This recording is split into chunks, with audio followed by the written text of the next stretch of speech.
इसलिए लगभग सभी भीड़ भाड़ वाली जगहों पर लोग कम ही नजर आते थे, चाहे वो सड़क हो, बस स्टैंड हो, सिनेमा घर हो या फिर रेलवे स्टेशन।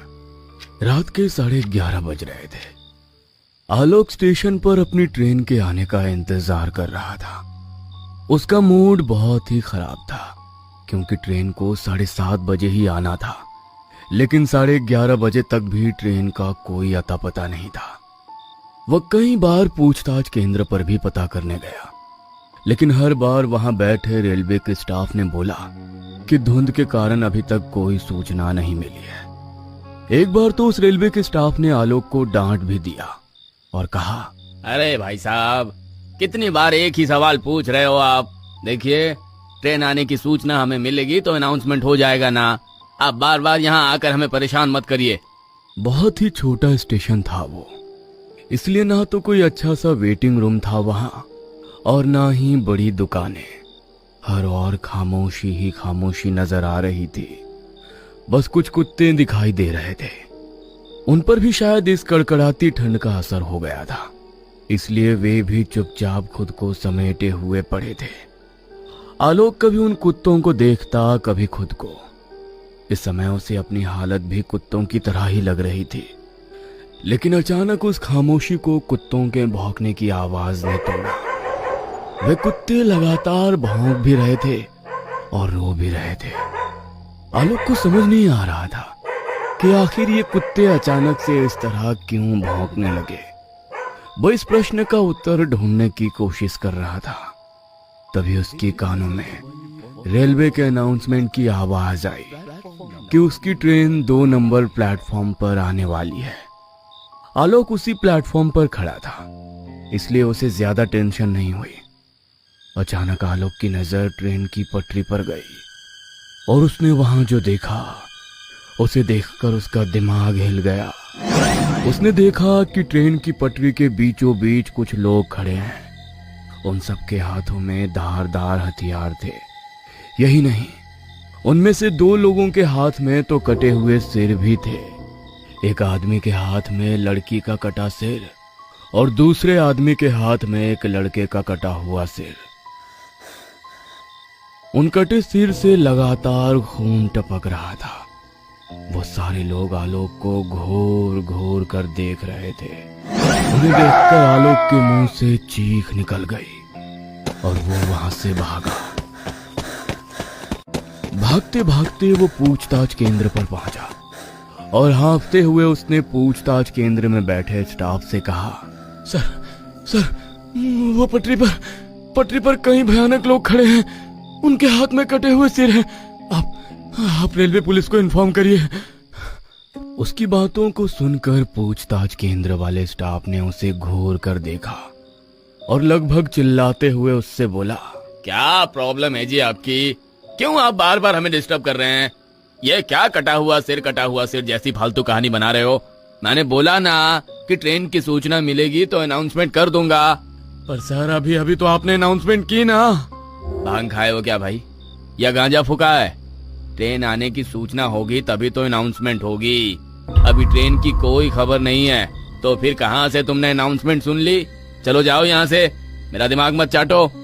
आलोक को कुछ भी समझ नहीं आ रहा था कि आखिर उसने ट्रेन की अनाउंसमेंट कैसे सुन ली और उसने ट्रेन की पटरी पर किसे देखा। उसका दिल जोर जोर से धड़क रहा था। उसे बहुत ही डर लग रहा था। वो किसी तरह अपने डर पर काबू करके पूछताछ केंद्र से थोड़ी दूर पर लगी एक बड़ी सी टेबल पर बैठ गया। उसकी आंखों के आगे अभी भी वो दोनों चेहरे बार बार घूम रहे थे। वो चाह रहा था कि उन चेहरों से वो अपना पीछा छुड़ाए, लेकिन ये संभव नहीं हो पा रहा था। घड़ी की सुई धीरे धीरे कर आगे बढ़ रही थी। आलोक की आंखें अब बेझिल हो रही थी, इसलिए वो उस टेबल पर आंखें बंद कर लेट गया। उसे लेटे हुए 10 ही मिनट हुए थे कि उसकी ट्रेन के आने की अनाउंसमेंट हुई। वो गहरी नींद में आ गया था, लेकिन अनाउंसमेंट की आवाज से उसकी नींद खुल गई। वो हड़बड़ाकर उठ बैठा। ट्रेन के आने की सूचना प्लेटफॉर्म नंबर 2 पर ही हुई थी। वो धीरे धीरे कर प्लेटफॉर्म की ओर बढ़ चला। कुछ ही देर में ट्रेन आ गई। उसका रिजर्वेशन A1 बोगी में था। वो अपनी कोच में चढ़ गया। वो अपनी सीट पर जाकर बैठ गया। 1 मिनट बाद ट्रेन ने गति पकड़ ली और फुल स्पीड से मंजिल की ओर बढ़ने लगी। आलोक ने देखा कि उसके आसपास के सारे मुसाफिर गहरी नींद में कंबल और चादर ओढ़े हुए सोए हैं। आलोक ने भी अपनी सीट पर रखे पैकेट से चादर और कंबल निकाली और सोने की तैयारी करने लगा। आलोक सीट पर लेट गया और अपनी आंखें बंद कर ली, लेकिन अभी भी पता नहीं क्यों उसकी आंखों के आगे वही भयानक दृश्य घूम रहा था। वो उसे सोचते सोचते सोने की कोशिश करने लगा, लेकिन कुछ देर बाद ही कुछ लोगों के चिल्लाहट से उसकी नींद खुल गई। उसने देखा कि कुछ हथियारबंद लोग उसकी बोगी में चढ़े हुए हैं और सभी लोगों को जगाकर एक ही बात पूछ रहे हैं। यहाँ पर एक लड़का और एक लड़की को देखा है क्या आपने? दोनों के दोनों जवान हैं, लगभग 18-19 साल के। लेकिन सभी लोगों ने ना में अपना सिर हिलाया। आलोक को उन लोगों पर बहुत गुस्सा आ रहा था और वो मन ही मन सोच रहा था कि ये क्या तरीका हुआ सबको जगाने का और इस तरह सवाल पूछने का। बहरहाल वो उनका विरोध तो करना चाह रहा था, लेकिन उनके हाथों के हथियार को देखकर आलोक ने चुप रहने में ही भलाई समझी। कुछ देर बाद वो सभी वहां से चले गए। आलोक फिर से सोने की कोशिश करने लगा, लेकिन तभी उसे फिर लगा कि कोई उसे जगा रहा है। उसने गुस्से में अपनी चादर हटाई और जैसे ही उसने चादर हटाई उसने देखा कि एक लड़का और एक लड़की जिसके मुंह पूरी तरह ढके हुए हैं उसे जगा रहे हैं। कौन हो भाई? भैया, मेरा नाम अलका है। मैं इस लड़के से बहुत प्यार करती हूँ। इसका नाम सूरज है। भैया, पर हमारे प्यार को कोई स्वीकार नहीं कर रहा है। पूरा गांव हमारी जान का दुश्मन बन गया है। क्यों? अरे क्या हो गया? तुम हमको इस समय यहाँ काहे बुलाई हो? सब गड़बड़ हो गया है सूरज। पता नहीं पिताजी को कैसे हमारे संबंध के बारे में पता लग गया है। हमको तो बहुत डर लग रहा है। डर? अरे प्यार किया तो डरना क्या? हम अपने लिए नहीं डर रहे हैं सूरज, हमको तुम्हारी फिक्र है। अरे जब तक मेरे हाथ में तुम्हारा हाथ है हमको कुछ भी नहीं हो सकता है। हम हर दीवार गिरा देंगे, जात की, पात की, सब दीवार। बस तुम हमारा हाथ कभी मत छोड़ना। भैया, मैं नीची जात का हूँ और अलका बहुत ही ऊंची जात की है।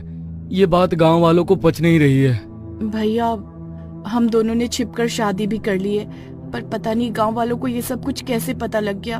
अच्छा, तो कुछ देर पहले हाथों में हथियार लेकर जो लोग आए थे वो तुम लोगों के गांव के थे? हाँ भैया। देखो भाई, आजकल दुनिया बहुत एडवांस हो गई है। तुम लोगों को एक साथ रहने से कोई नहीं रोक सकता। तुम लोग पुलिस की मदद क्यों नहीं लेते? पुलिस? क्या भैया, यहाँ पर पुलिस, कानून, अदालत सब कुछ अलका के पिता और उनका परिवार है। हमारी मदद कोई नहीं कर सकता। ऐसे कैसे नहीं कर सकता? मैं करूंगा तुम्हारी मदद। बताओ मुझे क्या करना होगा। उसके बाद अलका ने आलोक से बोला कि मेरे गांव के कई लोग हमें मारने के लिए ढूंढ रहे हैं। आप किसी तरह हमको उनसे बचा लीजिए। आलोक उनकी बातों को गौर से सुन रहा था और सोच रहा था कि कैसे उनकी मदद की जाए। तभी एक बार फिर से वही लोग वहां आ पहुंचे और उन्होंने उस लड़की और लड़के को देखा। वे तुरंत ही उन्हें पहचान गए। उस भीड़ में अलका के पिता भी थे। गांव वालों, ये देखो, ये दोनों पापी यहाँ है। यहाँ इस आदमी से ये मदद मांग रहे हैं। देर मत करो, मार दो इन्हें। छोटी जात वाले बड़ी जात के पैरों की जूती होते हैं। उनसे शादी नहीं की जाती, उन्हें कुत्ता बनाकर रखा जाता है। इस लड़के ने हमारी बेटी को अपवित्र कर दिया है। इन दोनों को मार दो। अलका के पिता के ऐसा कहने पर सभी लोगों का गुस्सा भड़क उठा। सभी ने उनके गले पर हथियार टिका दिए। आलोक ने जब ये देखा, अरे अरे, ये क्या कर रहे हैं आप लोग? पागल हो गए हैं क्या? मैं अभी पुलिस को बुलाता हूँ। आलोक की इस बात पर सभी लोग जोर जोर से हंसने लगे। उसी समय ना जाने ऐसा क्या हुआ कि एक बड़ा सा पत्थर एसी बोगी के शीशे से टकराया और तेज हवा का झोंका अंदर आया और उस हवा के झोंके से उस लड़के और लड़की के चेहरे पर लगा कपड़ा हट गया और जैसे ही वो कपड़ा हटा उनका चेहरा आलोक के सामने आ गया। आलोक ने जैसे ही उस चेहरे को देखा तो उसकी चीख निकल पड़ी, क्योंकि ये वही चेहरे थे जिनका कटा सिर उसने स्टेशन पर देखा था। आलोक का सिर पूरी तरह घूमने लगा। उसके दिमाग ने काम करना बंद कर दिया था। उसे कुछ समझ नहीं आ रहा था कि वो क्या करे और क्या ना करे।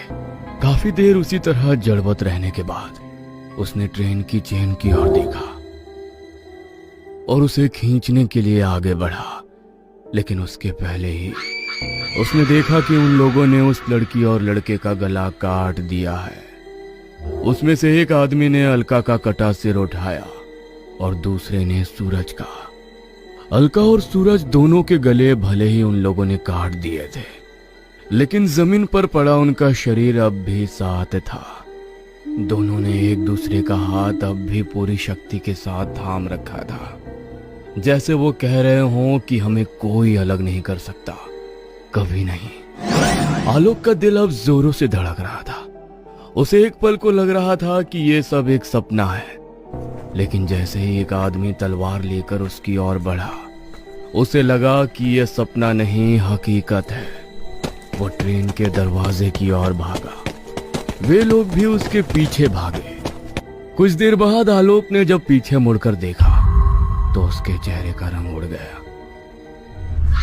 उसने देखा कि वो सभी लोग अब इंसान नहीं, भयानक भूत में तब्दील हो गए। ट्रेन पूरी स्पीड में भागे जा रही थी। उसे लग रहा था कि उसकी मौत अब करीब है। आलोक ने फिर एक बड़ा निर्णय लिया और चलती ट्रेन से कूद गया। एक जोरदार भयानक चीख की आवाज आई। यात्रीगण कृपया ध्यान दें, दिल्ली जाने वाली 121 एक्सप्रेस प्लेटफॉर्म नंबर 2 पर आने वाली है। यह अनाउंसमेंट बार बार गूंज रहा था। अचानक ही आलोक की नींद खुल गई। उसने इधर उधर आंखें फाड़ फाड़ कर देखा, फिर अपनी घड़ी की ओर। सुबह के 5 बज गए थे। आलोक कभी उस अनाउंसमेंट की आवाज को सुनता और फिर कभी उस पूरी घटना को याद करता और अपने आप को देखता और सोचता, क्या वो सब सपने में देख रहा था या सब कुछ हकीकत में हुआ था। उसे ये बात समझ में नहीं आ रही थी। एक बार फिर से उसके कानों में वही अनाउंसमेंट सुनाई पड़ी, तो वो एक बार फिर से प्लेटफॉर्म नंबर 2 की ओर बढ़ चला, कई सवालों को अपने मन में लिए।